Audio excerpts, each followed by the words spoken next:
I'm Rich Stearns. This is Dick Stearns. Dick has been a starboat sailor, a tartan 10 sailor, all kinds of different boats, and was a sailmaker for his whole life.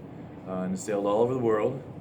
And it's very difficult to pick one question to ask him because he won his first Great Lakes Championship, I think, when he was 15. Yeah, I guess that's right.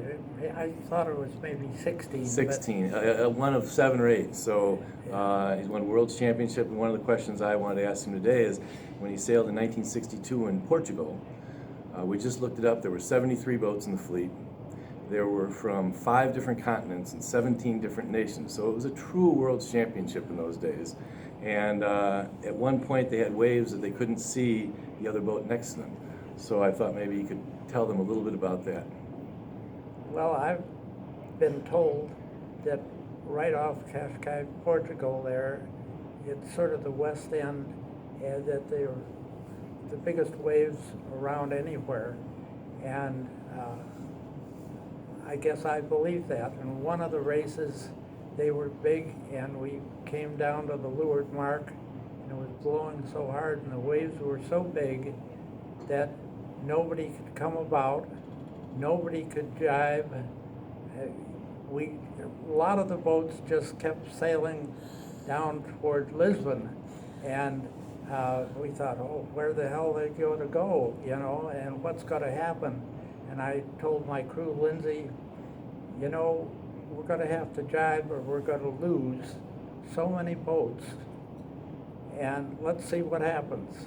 And fortunately, he was quick enough, and we jibed, and I won't use the right word, but we heard this big snap, and I said, oh shucks.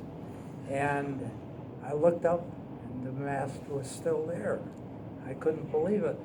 And so we continued racing, and some of our competition at that stage of the game just disappeared out of sight, so we had no idea how we were going to end up or anything in the race.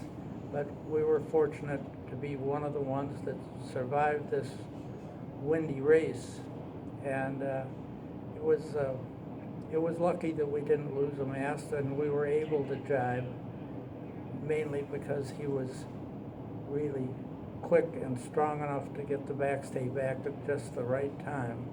But it was an interesting event, that's for sure. One thing that everybody in this generation won't remember is that those were wooden masts then, and they weighed 26 pounds on a starboat. An aluminum mast now weighs 32 pounds. So they were when he talks about mast breaking, they broke all the time. Yeah. And and I think at one point you told me you couldn't see the boat next to you in the waves. Oh yeah, well that's true. The waves were big enough that the boat that was nearby, some of the time you couldn't see them unless you were both up at the same time. And it was,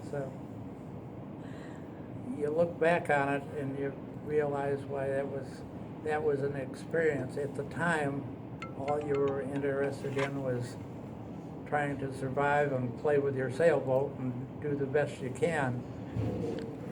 All right.